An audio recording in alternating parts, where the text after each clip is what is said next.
It's the Love Speaks series, where a little bit of love goes a long way. Sally Lou Loveman is a mom, speaker, author, former audience producer for The Oprah Winfrey Show, and founder of Love Speaks. The number one fear people have is speaking in public. It's actually the one fear I don't have. Join me for the Love Speaks series, where we leave fear behind and we speak love, like loving our story, loving speaking, doing what we love, loving each other, and loving ourselves. Our stories are what connect us, and they make us better humans. Join me and my Love Speaks friends for stories, laughs, inspiration, speaker tips, and some unexpected truth.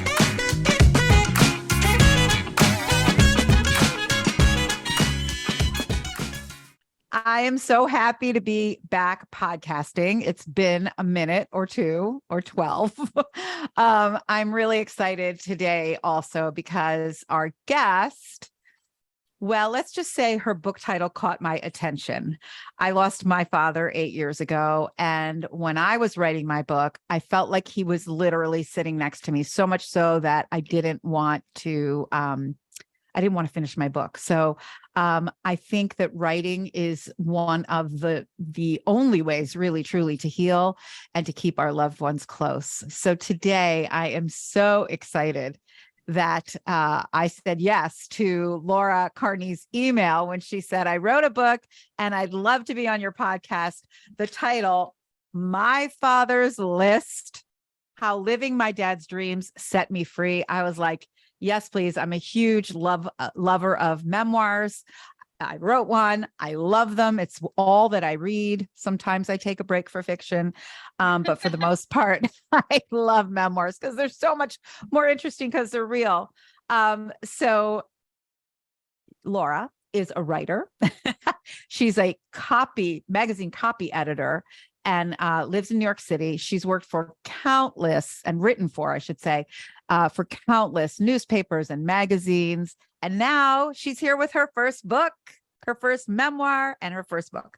And so she can add writer and author, another way of writing, author, to her list of many, many accomplishments. I'm so happy to welcome you here on the Love Speaks series. Hi, Laura. How are you? Hi, I'm so happy to be here. What an amazing introduction. Thank you. Oh, please. So you're on your book tour. You're at your stepbrother's house. And where are you on the tour? I think I'm at about stop 9. Nine. And how many stops do you have? 22. Oh my goodness. Well, let me just tell you a little thing about my book tour. I didn't have a publisher. I self-published. So it was my own tour that I started. But something named COVID shut it down. Oh, no. And people are like, well, you can do it again. I'm like, it's kind of a one-shot deal, in my opinion. Like, I'm not, if I had a publisher, I probably would. But yeah, no, I think I'll just keep going, keep trucking along. Well, are you tired or are you exhilarated? It's like I go back and forth. Sometimes I will have my moments where I'm like, oh, this is doing a lot right now. Yeah. But luckily, I'm an endurance runner. So it's like, once in a while, if I am getting especially tired, like today I got up at 7 a.m. because I went to go talk on the radio. Yeah. And what actually goes through my head is like, this is not an Ironman. Right. This is not a triathlon. Right. Right. That's what I do in my own work. I'm like, this is not the Oprah Winfrey Show. You're okay. You don't have to make the deadline. It's your deadline. You can disappoint yourself today. It's fine. Everything is relative. You train. That's how you're trained. If you're an endurance runner, that's how you do it. Okay. So you're 25 and your father dies tragically and unexpectedly in a car crash. So tell me, first of all, I loved your book. So thank you. Tell me what happens to your life at that point. I had actually just moved to New York for a magazine internship that summer. And I really was just trying to break into the business. People would laugh at the fact that it was $10 a day, but True. I had already finished college, so they couldn't really give me any college credit anymore. And I felt that was going to be the beginning of my adult life. And then the unthinkable happened. It was a teenager making a phone call because she was lost. And I immediately thought it was a drunk driver, but it was in the middle of the afternoon. And I sort of had already set a few plans in motion. Like, for example, I had just met my future husband on the internet, and he was supposed to come and join me in New York. He was going to move in with a friend, and we had this very romantic. I thought you were going to say he was going to move in with me. I'm like, no. No. I was only 25. I know you're happily married, but I was like, I didn't know that part. No, okay, in go fact, on. you will be very proud of him because he was the one who really insisted that we not do that. And he moved in with his friend. We actually were together for 5 years before we moved in together. Oh, awesome. Yeah. Awesome. So, I mean, we always lived in the same city, in the same Right. place. Right. So, he moved across the country still. We still had our trip, but it was now a very different kind of trip. And I had 2 jobs at the time. I think I was free. I was still at the internship, and then I was also working at Outback Steakhouse as a hostess, and I basically canceled both. We did get a very small settlement from my dad's insurance company, which helped to get through that year, because I ended up making the choice to stay in New York and to keep pursuing my dreams, because I just felt like that's what my dad would have wanted. Right. Right. Wow. That's yeah. And so then you're 25. How old were you? Was it soon after? I read the book, but I don't remember exactly when you found the list. It seems like it would be soon after, but it was actually 13 years later. So explain this list that you find 13 years later. Yeah, so my brother found it. He had just moved into his first house, and I always joke my brother and I tend to do things at the same time. Like we graduated college at the same time. We got married the same year. He was about to get married, and I had just gotten married to the same man I was dating when my father died. And my dad actually got to meet Stephen. And that's nice. 5 days later, he passed. So at least is your brother older or younger? My brother's younger. Yeah. Okay. So he found the list when he was moving into his first house, and like I said, he was about to get married, and they just were very excited about it, and they thought it was something I would want to see, and they had made this plan to frame it and give it to me at their wedding, for their private party gifts, but they ended up just showing it to us because they were so excited. And it was this thing where it was like, for those months after my wedding, I had been, I think, going through a bit of an existential crisis. That's the best way I can explain it, because I felt, because I was now finally married, like I said, it had been 13 years with the same person. I thought I was supposed to be something, like settle down and be a wife and be a mother and be more like my own mom, for example, even though my mom was always a working mother and my parents divorced when I was very young. I always, I just always felt that would be my path. And I was a little bit concerned because we went on our honeymoon and we decided we would rather travel the country and write about it, or like my husband's a photographer, so he wanted to be a travel photographer. Well, I mean, you're a writer, he's a photographer. It makes sense. Yeah. And it was sort of a thing that sounded crazy to everyone, we told. And when we found my dad's list, it was like, just in that moment, I remembered who he was, that he was this creative, free spirit, adventurous person. And it was it just occurred to me immediately, I needed to do this. I needed to finish it for him. And I didn't know at that time that's what was going on for me. I just thought I need to give him a legacy, and maybe I'll raise awareness of distracted driving in the process. Oh, right. What was actually going on was my soul was calling to me, and it needed me to do this because this list was going to give me permission to be who I truly am. Well, that's so cool. And we have to talk about that piece. But that's really the underlying theme of all of this. But for anyone watching or listening and they don't know what this book is, explain what this list is. So explain what it is. I wrote the list in 1978. It's 60 things he hoped to do in his life. And, he wouldn't have called it a bucket list. They didn't have bucket lists in 1978. It was just a wish list and experiences he hoped to have. And I knew that he wrote lists of famous people he wanted to meet someday. I'd heard about that as a kid. Right. So it wasn't shocking when we found it, but I was very surprised that so many of the items were serious. He wanted to make money on the stock market. And then every item after that gets more and more expensive. Drive a Corvette, start a charitable fund, send my wife on $1,000 shopping spree, and help Laura win a scholarship. So they were actual goals for his family too. Right. Some of them were cracking me up, like swim the width of a river, own a black tux. Yeah. And then there were things, like parachute, or out of a plane and go to the Super Bowl and all these things. I mean, and he'd only checked off how many? 5. 5. Yeah. So that means you had 55 things to accomplish. Well, he marked one as having failed at, it was pay my dad back $1,000 plus interest, which is, that's the kind of thing a 29-year-old would write. And I think Right. probably my grandfather passed away before he could do that. Okay. Yeah. All right. But are you telling me, so again, for anyone listening, Laura, you decide with your husband's support that you're going to take on this list and live it and do it, accomplish it for him so that you can be completing his dream. Little did you know you'd be setting yourself free of whatever it was you were dreaming. There really wasn't a lot of thought put into it. I mean, it was like my heart just said yes.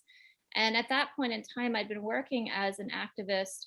That kind of just crossed my path quite serendipitously too. I didn't look to become an activist. I thought what had happened to my dad was just a fluke accident, Right. Instead, I realized, I guess it was about 2013, the same year my husband proposed, I realized that the phone had been part of it. And it was because an article came across my desk at Good Housekeeping where I worked. And I started speaking in high schools and I became a marathon runner. I started doing that, raising money.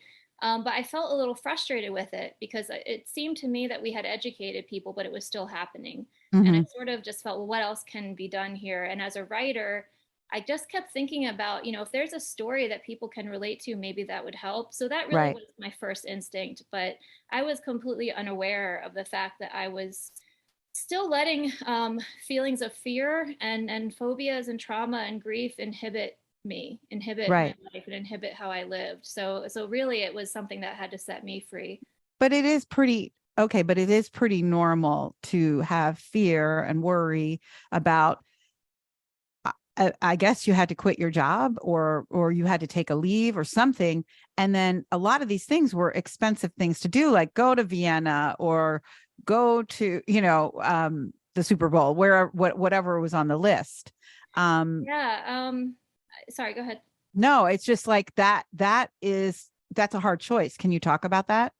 I just figured if I could space them out well enough, I could figure out a way to do it. And it became a much more faith-oriented existence that I wouldn't have had before. Right. Where I knew I could take on freelance jobs. We had just done that for our own wedding. We both paid for our wedding together. And it had turned out very well. So that I really just thought I would find a way. I would figure it out. And you did. I did actually get laid off from my job in the second year. It wasn't my choice. Oh. But that wasn't a choice I ever would have made. And it was one of the best, I know that's a cliche. People always say that, right? Like it's the best thing to ever happen to me.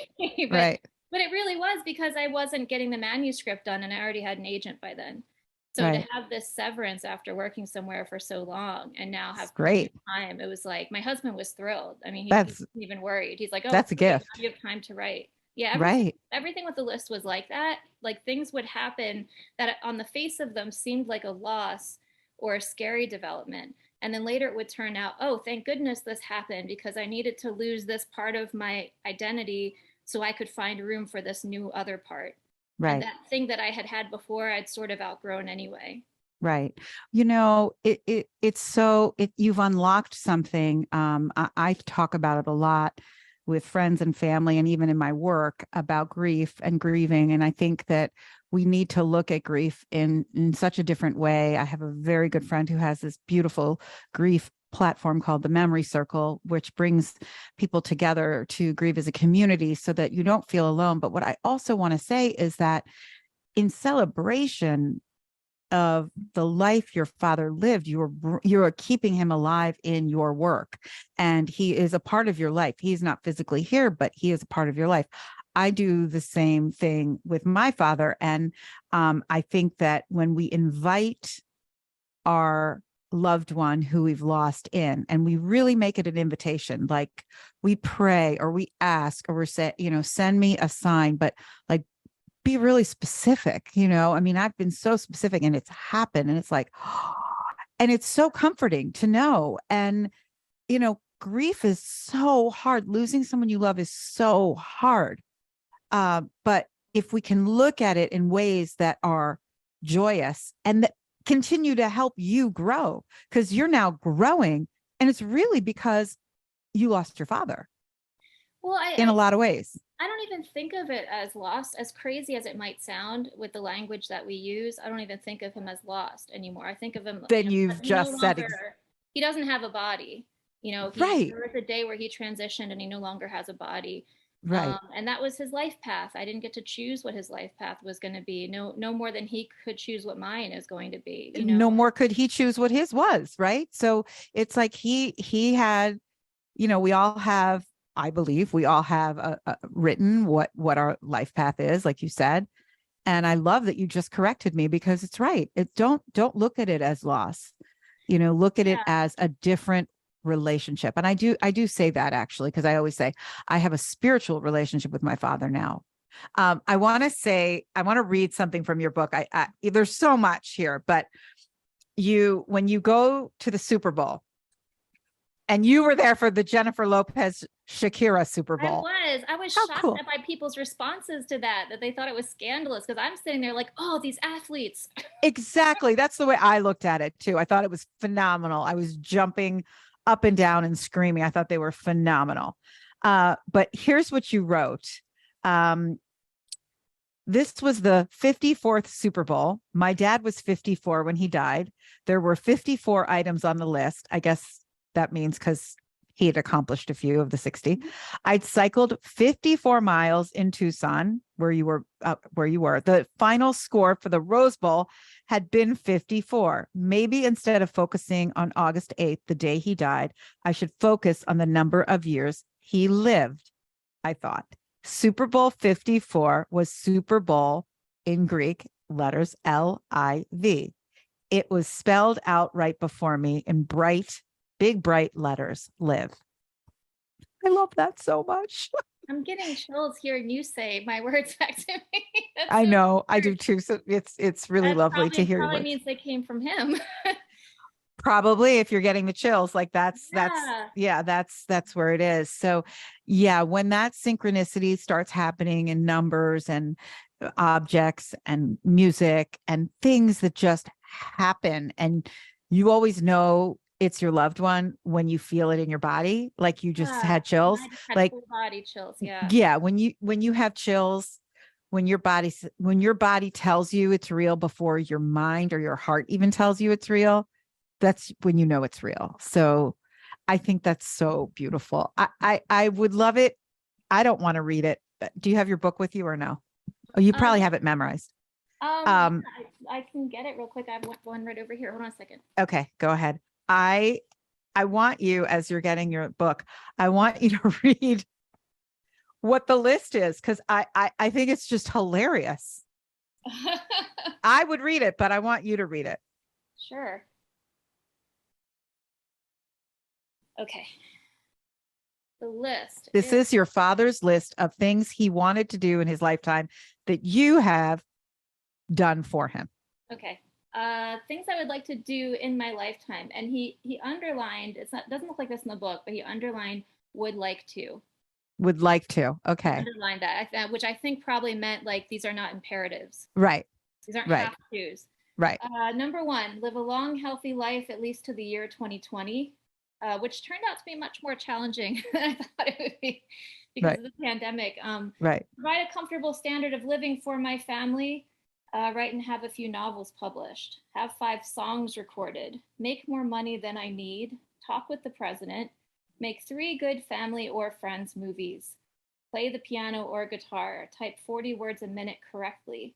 Sell millions of dollars worth of merchandise. Make my wife feel happy, healthy, pretty, and young all her life. Give my children the most love, the best education, and best example I can give. Visit New Orleans, Paris, London, Vienna, Dresden / Berlin. I think Berlin was added later. Maybe. Los Angeles, San Diego, Las Vegas, Chicago, St. Thomas. Run 10 miles straight. Swim the width of a river. I actually did that in Nashville. That's why I came down here to do a reading tonight. Right. Beat a number 1 seeded tennis player in a tournament. Play golf in the 70s a few times. I want to talk to you about that one. Okay, go on. Correspond with the Pope. Speak to a TV audience. Do a comedy monologue in a nightclub. That's one of the ones that he checked off. Thank goodness. Thank Be goodness. interviewed on a radio program. I did that this morning. So technically we now have both checked that off. Get my picture in a national magazine, make money on the stock market, set up a charitable fund, drive a Corvette, teach a class about wine, have a 34-inch waist again, own a $200 suit, own a black tux. I mean, I guess he wanted to make sure no one thought he meant like powder blue because it was 19. Right. Right. Then go on a $1,000 shopping spree, help Laura win a scholarship, own a large house with our own land, have my own tennis court, see a World Series game live. He did that one, and he wrote the score next to it. It said Phillies 2, Toronto 0. Go Phillies. We're from Delaware. Go to a Super Bowl game, see the NCAA basketball finals, go to the Rose Bowl, surf in the Pacific Ocean, grow a watermelon. That's my favorite. Own a wine cellar of fine wines, plant an apple tree, skydive at least once, go sailing by myself, be invited to a political convention, help my parents enjoy their retirement. He checked that off, and I did too. Pay back my dad $1,000 plus interest. That's the one that he wrote that he had failed. But I actually ran into a situation like that with my father-in-law during the list. So I believe I checked that off. Own a great record collection. He checked that off, and I inherited half of them. So I think I can too. Nice. Develop an impressive library, ride a horse fast, sing at my daughter's wedding, and dance at my grandchildren's weddings. So what did you do about, you hadn't found the list when you got married, right? I had actually, I had just gotten married. So it's like I had to creatively figure out how to do those lists. Oh, right. Because they were going to frame it for you for your present. So who sang at your wedding? Like, how did you do that? So my dad, one of his many jobs in sales, he was a salesman for most of his life. And one of his jobs was he was a liquor distributor. So he went up to the Robert Mondavi vineyards in Napa, and he bought this wine and he brought it home, and he wrote on the top, the finest wine America has ever made. And on the bottom, he wrote, open on Laura's wedding day. Oh. And my mom saved it. So it had been in her basement, 3 different basements for 38 years. And I had this moment where I was very upset because my dad I thought he wasn't going to be at my wedding to walk me down the aisle. And she said, I have an idea. And she went down to the basement and got the wine. And she said, we can still drink it. We can still bring it to New Mexico. We were having a wedding that was maybe, I think, 30 people because it was a destination. And that's what we ended up doing. We ended up serving the wine. And, it's funny because everyone sort of debated for a while whether it would be any good. Right. So old. But it turned out that particular year, that vintage beat the French wines in the Judgment of Paris. It was that. Your dad was right. So the finest wine. 1974 absolutely was the finest wine America had ever made. And everybody loved it. It was incredible. And it served this purpose too of making me feel good because I felt like I was an older bride. And instead I started looking at it like, maybe I'm better. Maybe I'm only getting better, and right. I like a fine wine. Yeah. And that's what my dad would want me to think, and I felt like our bellies were singing. Oh, that's cute. Well, that's why I asked, because like some of the things on the list you actually did. I mean, all of the things on the list you actually did as it was written, but some of them was left to interpretation. Like, tell us about golfing in the 70s and buying a $200 suit. Well, it's like golf in the 70s a few times, and I had never played golf a day in my life. And the way we ended up doing that was, my stepdad and my mom are in their 70s, and I played with them a few times. It was usually about 70 degrees out. Right. I first played on 9-hole courses, and I did score on in the 70s on a 9-hole course. Wow. Then we went to San Diego, where it's supposed to always be 70 degrees. It was actually more like 95 when we were there. My stepdad had this great idea of, why don't we play best ball? Because when you play best ball, it's like whoever had hit the closest one to the hole, like that's everybody progresses to that, or at least that's how we did it. That's how he taught me to play it. So by the end, we had played 18 holes, and I think we were at 79. So I felt like in the 70s for me. But the thing about that one, though, was it was so enriching for me to do something fun with my stepdad, to do something athletic. So I always felt like that was more what that one was about. And what's so lovely is that it brought in the family, and I'm sure friends, it brought in your mom, and, your mom and dad had been divorced. It brought in your mom, brought in your stepfather, brought in, your husband and your brother and maybe your step brother. I don't know, but everybody. everybody. Even people who didn't know him, Yeah. strangers who become Strangers. friends. I have all of these people now, like this huge network and family in my life that have brought my dad to my doorstep. It's And so beautiful. it's like some of the things have even become like rituals, you know, like for example, you mentioned own a $200 suit. I Right. ended up making that a triathlon suit, because I Mhm. injured myself on one of the list items, and I was really afraid I couldn't run marathons anymore. Which one? The tennis list item. I tore a Oh, tendon in my foot, which I got surgery for and recuperated from. But you know, I started thinking, well, hey, I had to swim across a river. You know, I cycled 54 miles in the desert. Maybe I should try triathlon. And I thought, I'm going to try this new thing, which seems impossible, but it makes sense. I've learned how to juggle all this stuff. right. So I it's found like out all trying these to things. cross that much. Yeah. Throw a triathlon on the list. Why not? Wow. Wow. Well, But I that's my love, goal. The triathlon is my goal. Yeah. right, of course. But I love that you made interpretations, you know, it wasn't about getting it perfect because like you said, he's underlined would like to. And he would like to do these things. It's not a, you know, have to. So the way you interpreted it was how it worked for you. And that was the beauty. And then you discover all these new things. And then like, if you hadn't swum that the width of the river, Yeah. maybe you would have never done a triathlon. No, I would have been too afraid of the swimming. Yeah. Open water. I went in the Hudson River for one of them. Okay, that's terrifying to me. That's terrifying. What was fun. it like jumping out of a plane? I'd rather jump out of a plane. Exhilarating. It's the kind of thing where if you do it, it's like nothing could ever scare me again. Right. The same way. Right. And there's almost a feeling of maybe I'm alive for a reason. Yeah. Survive something like that. Yeah. Well, I always say, you know, if anyone is thinking like, well, you know, if I found a list like that, I'd be like, I would frame it. That's as far as I would go. I'm saying not me. I would frame it like, oh, that's so nice. That's my dad. What a dreamer.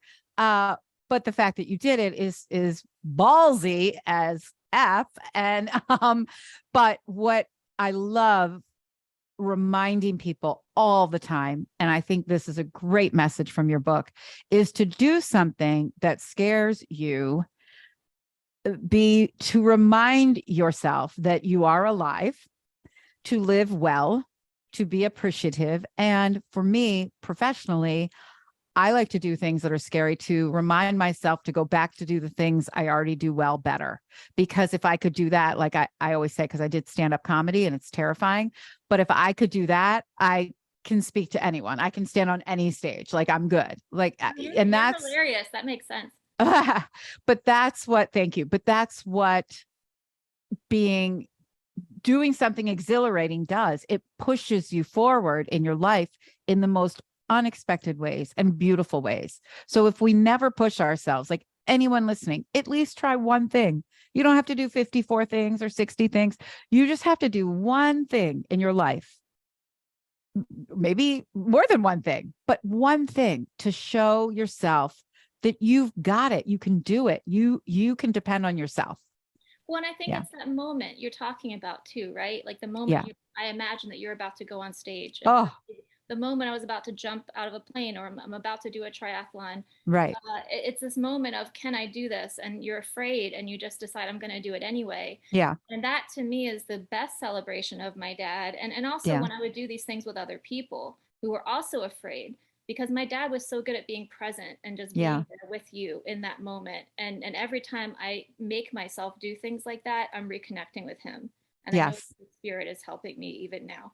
Well, I feel like in the beginning part, before you were talking really about the list, and when you're talking about your childhood, like he was such your cheerleader. Like he was raw team. Yeah, he had a lot of his own issues though, too. But that's okay. But I mean, whatever. I'm not saying it's okay. I'm just saying, but he was your cheerleader. And I would imagine that you hear him cheering you on, you know, as you're doing all these accomplishments. That's true. But really, I think it was writing the book that brought that to the surface for me. It was, I remembered him differently than that.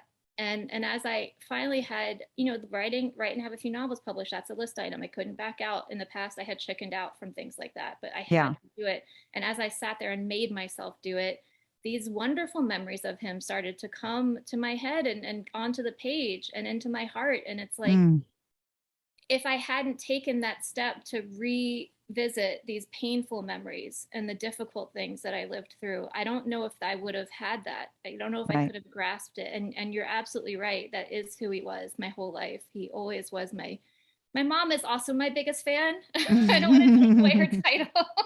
Right. He always just believed, he'd always told me I could do anything I set my mind to. Yeah. Yeah. Which is beautiful. Did you discover, you've described him as a mysterious man. Did you Yeah. discover anything about him through this work? Like, what was your big discovery? Yeah, there's still stories coming out. I was on CBS Sunday Morning on Father's Day, and now old Cool. friends of his I'd never met before are contacting me and telling me things from his childhood that I never knew. And I would say the biggest one was how organized he was and Mm. how passionate he truly was about writing. He talked about it. He talked about the book he wrote in the 70s, all which is available on Amazon now if anyone wants to buy it.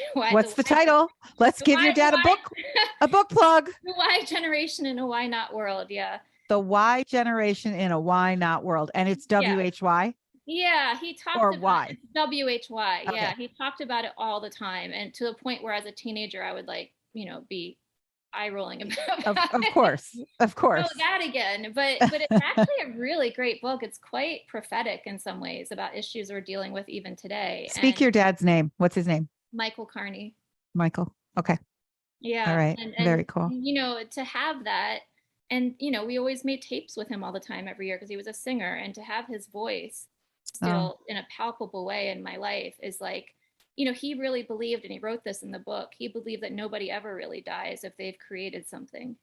And he Wow. did create his own legacy, and he has these things that I can enjoy and experience even without him being here on earth. So to have that, you know, it's just such a blessing, and to recognize that he really cared about it. You know, he was serious about writing, and he was good at it, and that's okay. It's okay to live a life that's true to you as a creative person. Right. And anyone who doesn't let themselves do that because they're afraid, or because, you know, who do they think they are, the typical gremlins that people get. I'm always a huge champion of helping people to move past that, because I think if you have a story to tell and you're yearning to tell it, you need to tell it. That means, and it's not if, it's never if. It is everyone. Yeah. Everyone has a story, and everyone should be speaking their story, because if they don't, who will, right? And no one had, you know, your story landed on me in so many beautiful ways. My story is not like yours, and yours isn't like mine, but the pieces that remind me of my own make me feel all warm and fuzzy, and the oxytocin keeps going. So that's what, and now we're connected, and that's the most beautiful part of stories. So that is my mantra, like, speak your story. So I love that that you're speaking it, and it continues to change, of course, because stories are not always over. They're always continuing. But what, did your brother go on any of your adventures? Yeah. Which one did he do with you? The London trip with us. Oh, nice. And then he That's also lovely. helped me check off type 40 words a minute correctly. I don't remember seeing that on the list. I didn't include it in the book because it was just, you know, how do you write about typing? but of course he was so much better than me and faster. I mean, because we've always been very competitive with each other. But he more was like a little angel on my shoulder, like talking to me after each item. You know, he had already gone skydiving. He was really interested in surfing, but I don't think he has gone surfing yet. But you know, he just was offering me support from the sidelines a lot of the time. That's so nice. And while you're on this book tour, are you finding that people are coming to you and saying, you know, I lost my dad, or I lost my mom, thank you, or, you know, thank you, and you've made me look at my loss as a gain? I don't know if I've heard as a gain yet. I'm still kind of early into the tour, so I think a lot of times I am meeting people who haven't necessarily read it yet. But times where they have read it, they have said that it lifted them up, it elevated them, and gave them hope, which is what I really hoped would happen. That's all that matters. For me, I wrote it for my own my own benefit because I needed to. Yeah. So, I think there's this point where after you've written something, you have to let it go and it doesn't really belong to you the same way anymore. Right. So Right. whatever they're getting from it is a bonus, is extra, Bonus. but it Yeah. always feels like a blessing to me that people are coming up to me as I'm signing their books and they're seeing me as a safe space. It was Mm, almost going to make me cry because when I that's was beautiful. 25 years old, I couldn't find that Hmm. for myself. So I made it. Yeah. I couldn't That's find it with beautiful. the A help safe of my space. dad's spirit and my husband, who was Yeah. my greatest list helper. I made it. Yeah. He sure is.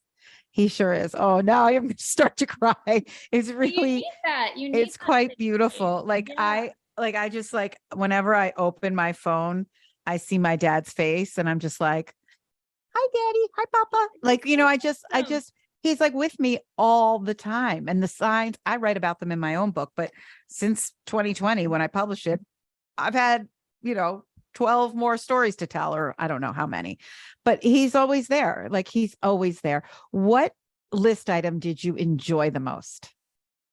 Oh gosh. Because I enjoyed them in so many different ways, but I think I'm gonna say Vienna. Just Vienna. because I don't think I always say they happen when I was ready. And I don't think I would have been ready to do that in the first year or the second, the third, fourth, fifth, even. I had to How wait. many years? Was it 5 years It took me that it took? almost 6 years, 5 years 6. and 11 months. But I, Okay. I took that trip. I knew it would be expensive for me. And Right. I ended up going by myself. My mom was going to go, and then due to a health thing, she couldn't. So she sort of helped contribute to it financially. And I mean, I Hmm. called her every night. So she was there. Yeah, she was there. Yeah, but Right. she and my dad both loved Vienna because they used to watch the Perry Como Christmas special and they would watch Oh, the Vienna Boys. My dad loved that right. choir so The much he wanted choir. to name me Eric, which is Oh, like a that's soloist in the hysterical. choir. So, and I'm not surprised he loved Vienna because it's such a cultural mecca. It's Right. a hub, and it's a city Right. of music, and that's what he was about. So Exactly. I was very nervous. I didn't really let on to it, but I was very nervous about taking that trip alone for 2 weeks. But, I did my research like I always do, and I found out it's actually the safest European city to visit as a Wow. woman alone. Yeah. Wow. Wow. That's awesome. I know taking a trip alone, that is a list item for anyone. I've never done it. But I think for women too, I've never done it. I I just don't realized want to, that. yeah, I don't want to sound sexist about this, but I think so often, and I don't think it even, obviously if you're a mother, I think you're going to feel this a little bit more, and I'm not a mother, but Hmm. I'm a daughter and I'm a wife and I'm Right. a sister and Right. I'm an aunt and I'm a friend and Right. in all of these roles in my life and in my work too, I'm always trying to be there and be nurturing and consider what everyone else wants. Right. And to take a moment in my life where I'm like, no, I'm going to do what I want for 2 weeks was quite like earth shattering in a It's way for pretty me. cool. It's Yeah, pretty and cool. to enjoy my own company. Right. I got Even that though your dad was passion. with No, you. yes, of course he was there. Yeah, Yeah. yeah. Oh, there were lots of moments on that trip where I noticed an empty seat Oh, or noticed like, oh, how did that happen? Oh, that's because he's. I went to see a violin quartet play in a cathedral, and it was just, if you can imagine, this cathedral just dripping in gold and just gorgeous. And it's mm-hmm. dim, the lights are dim, and I had this silver thermos, and it fell over twice. And Oh, there was an empty seat right next to me, and I just kept thinking like he had done that because he thought it was hilarious. yeah. Yeah. I mean, he's definitely, from what I can see how you've written, he's a jokester. He's Yeah. funny. Yep. That Yeah. was and that's how I always know too. Like you said, your dad gives you signs. With my Yeah. dad, it's something very, very funny. Funny. Right. What was the list item that you feared the most? I mean, there's several on there that would be scary to me. That I feared the most. I mean, ride a horse fast. I would be scared of that. I was a little bit afraid of that. I think probably sailing was, Yes. Alone. Oh my God. Wouldn't be able yeah, to do it. like how do you go sailing by yourself, and it I'd ended have to do it in a pool. well, I found a pretty good workaround though, because I found this marina in San Diego where we were going for the golf item, and also San Diego was an item. I tried to like triple, double, whatever I could all Wow. the time. Right. And I found this marina that taught lessons to kids in these little boats the Perfect. size of a bathtub, and they're called sabbats. And they gave them to adults too. And I happened to take a class on a weekend. It was all these men and me, And I turned out to love it. I was shocked at how much I loved sailing. And there was even like a regatta going on. So it wasn't like something could have happened. Yeah. But just Yeah. the fact that I was getting to experience this thrill of being on the current and learning how, the thing about sailing is like there's like no control. Yeah. Like you can guide your sail and you can Yeah. learn how to do what you need to do, but you're sort of participating in nature, right? Right. So that was a thing that I think I needed to learn how to do, because I needed to remember that, I think we forget this a lot as human beings. Like we're always working with our environments too. And there's things that are helping us if we just open our eyes and pay attention to them. And let go a little. Let Yeah. go of the control. Yeah, Yeah. you have to Yeah. let yourself be. What was it like speaking to and getting to arranging to and then speaking to President Jimmy Carter? I was gonna say. He is amazing. I have just countless good things to say about him, and I was very nervous about that because I really had no guarantees, and I don't think Right. anyone ever really does. I found out from someone who sent me an email that he teaches Sunday school, or he did. Now he's on hospice right now, but he did teach it, I think, up until the age of 97, 96, something like that. He was 93 then, and I found out that he takes pictures. I'm so confused though, Laura. Didn't Jimmy Carter pass? No, he's still living. He's on hospice still. Since February, he's been on hospice. He's a very persistent person. Yes. Even now. I got a thank you note from him last week because I sent him a book. I mean, someone in his office I'm an idiot. wrote it. Someone in his office wrote it for him. Of course, I get that, but still, like that's so nice. Yeah. Okay, I have to do.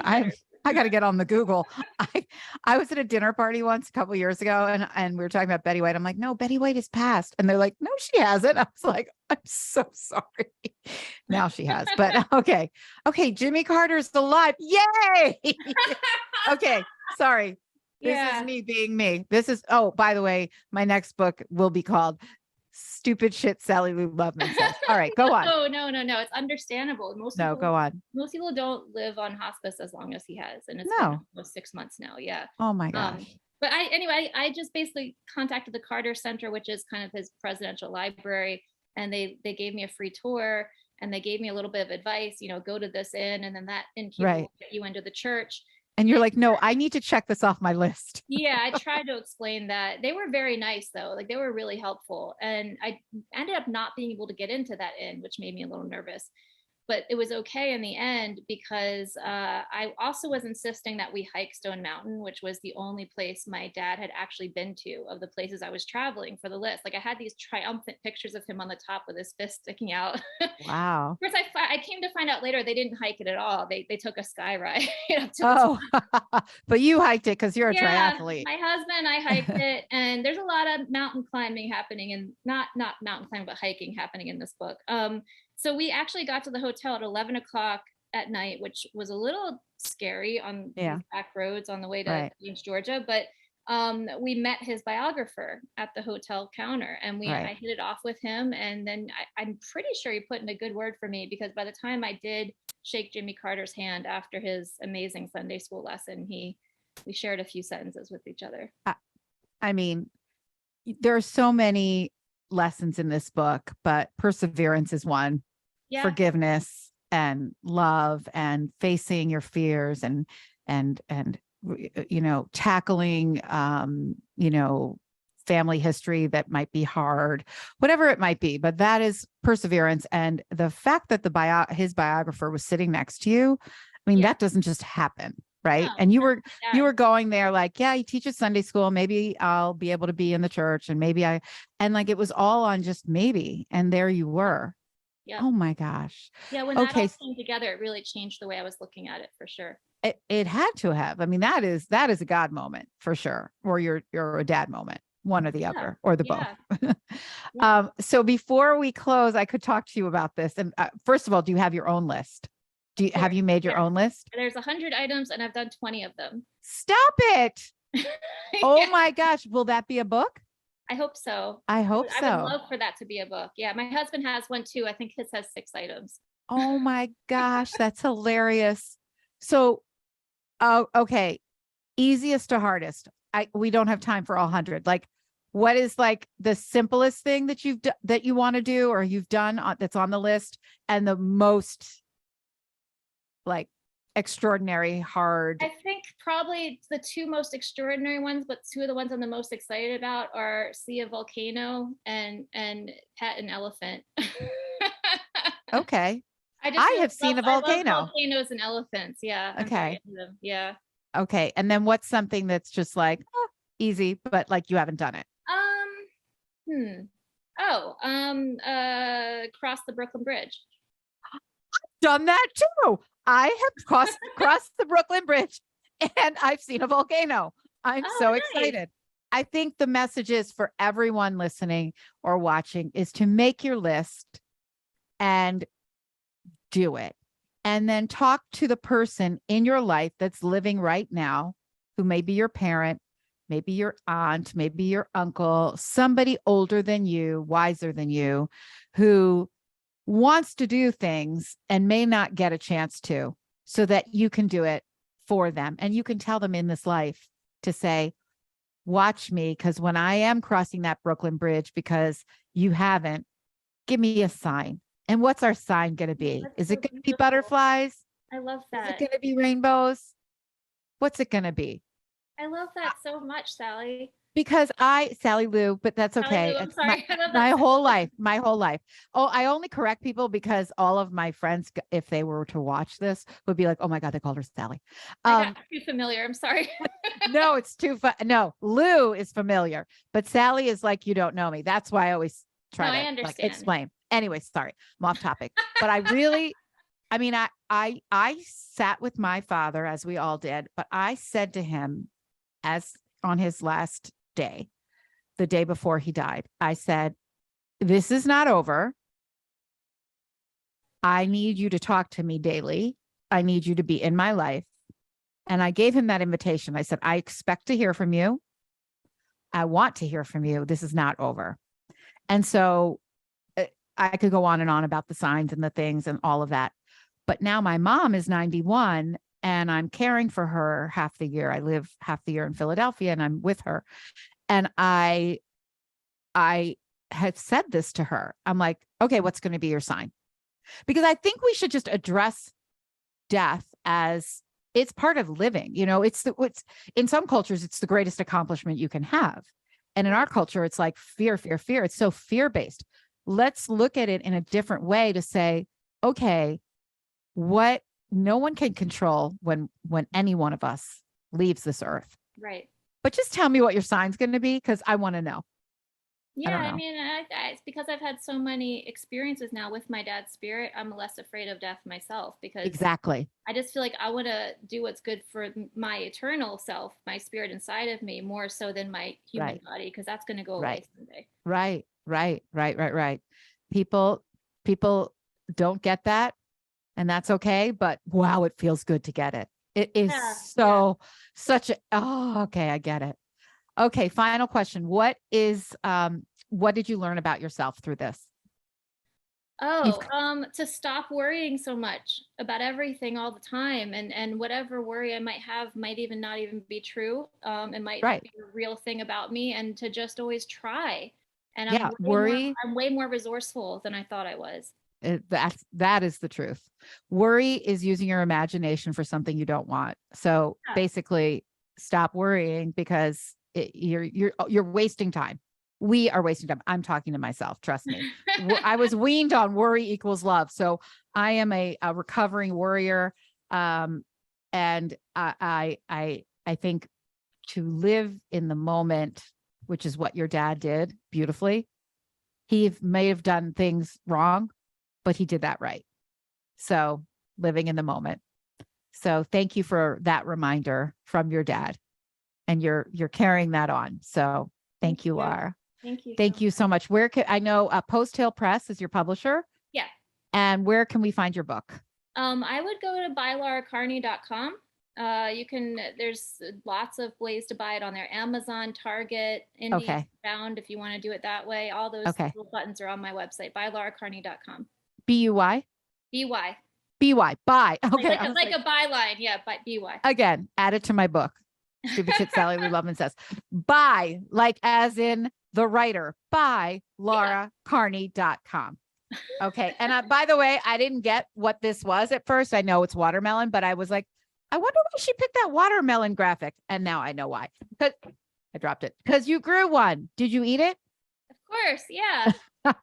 Yeah. Did you grow two or just one? I've tried. It's interesting. People keep asking me that lately. And I did try a 2 more summers, which I didn't end up writing about, but yeah, it only worked that first time. Hey, that was all that was on the list. Grow a watermelon. Yep. Thank you so much, Laura. Enjoy your book tour. I hope that it is everything you wanted and more. And the most important thing is that this story is going to allow others to grow with whatever, whether it's someone that they've lost or someone that they haven't lost or someone that they will lose, they will grow having read your book. So thank you so much.